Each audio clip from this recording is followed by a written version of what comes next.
Sir এই যে ১৩ তারিখে আওয়ামী লীগ ওরা বলছে হরতাল অবরোধের মধ্যে আমরা কর্মসূচি দিবে এবং নির্বাচন হতে দিবে না সময় মতন। নৌকা ছাড়া কোনো ভোট নাই। এই ব্যাপারে আপনি কি বলবেন?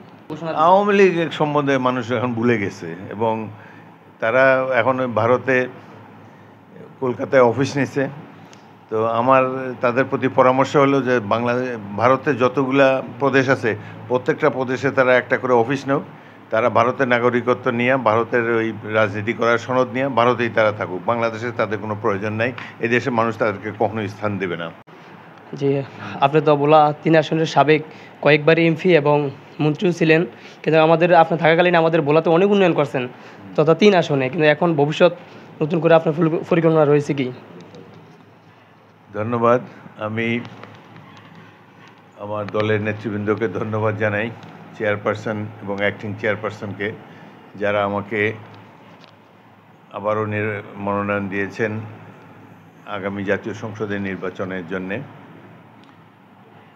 আমি এলাকার লালমোহন এবং তজুমুদ্দিনের সকল মানুষের কাছে কৃতজ্ঞ, তারা পরপর 6 বার আমাকে জাতীয় সংসদ সদস্য নির্বাচিত করেছেন এবং আমিও আমার সাধ্যমতো চেষ্টা করেছি এলাকা উন্নয়ন করার জন্যে, সুখে দুঃখে মানুষের পাশে থাকার জন্যে। এবারও যদি জনগণ আমাকে নির্বাচিত করে, আমার পক্ষ থেকে চেষ্টা কোনো ত্রুটি থাকবে না। আমরা শুধু ভোলা নয়, সারা বাংলাদেশ নিয়েই চিন্তা করি। বাংলাদেশকে একটি কল্যাণ রাষ্ট্রে পরিণত করার জন্যে বেগম খালেদা জিয়ার নেতৃত্বে আমরা পরিশ্রম করে যাব।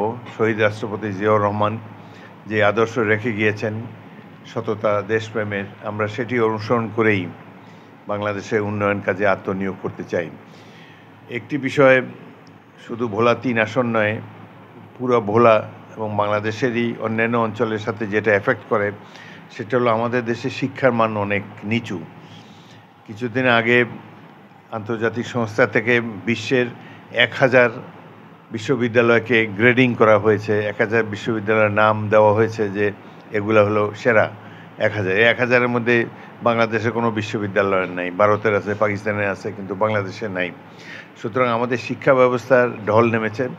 শেখ হাসিনার আমলে এই দেশে শিক্ষা অন্যান্য সকল বিভাগের মতো শিক্ষা বিভাগেও নানা অপকর্মের ফলে কোনো উন্নয়ন হয় নাই।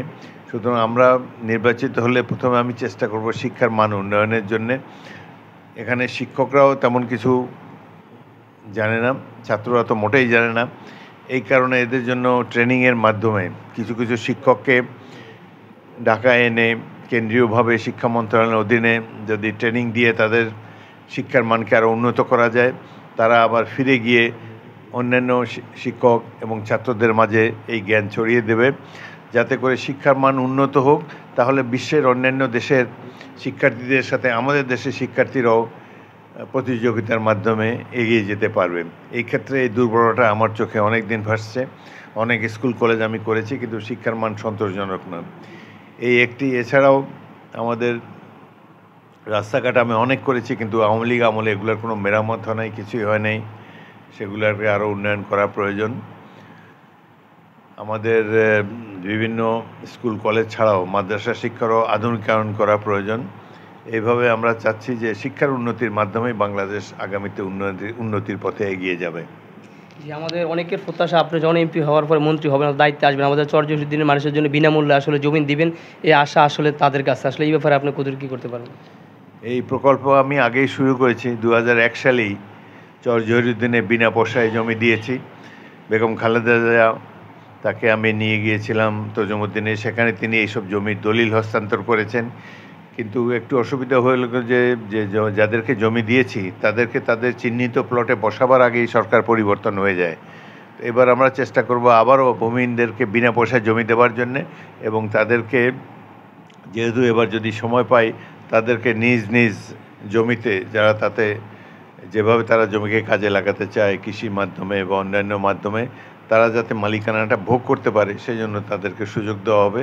এবং এখন দক্ষিণাঞ্চলে অনেক চর ইতিমধ্যে জমে আছে। দেশের ভূমিহীন মানুষদেরকে পুনর্বাসিত করার জন্য এই চরগুলোকে আমরা কাজে লাগাবো এবং সেখানে দলমত নির্বিশেষে প্রকৃত ভূমিহীনদেরকে জমি দেওয়া হবে।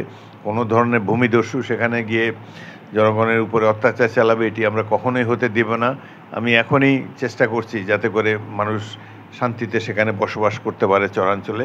সুতরাং আমাদের দল ক্ষমতায় গেলে আমরা এটাকে আরও পূর্ণতা দিতে পারবো।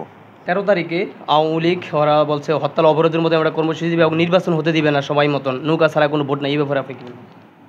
নৌকা ছাড়া ভোট নাই মানে? মানে ওরা বলতেছে নৌকা ছাড়া কোনো ভোট হবে না, এটা আওয়ামী লীগ প্রচার করতেছে আর কি, এবং 13 তারিখে হরতাল অবরোধের মতো ঘোষণা দিয়েছে। আওয়ামী লীগ সম্বন্ধে মানুষ এখন ভুলে গেছে এবং তারা এখন ওই ভারতে কলকাতায় অফিস নিছে।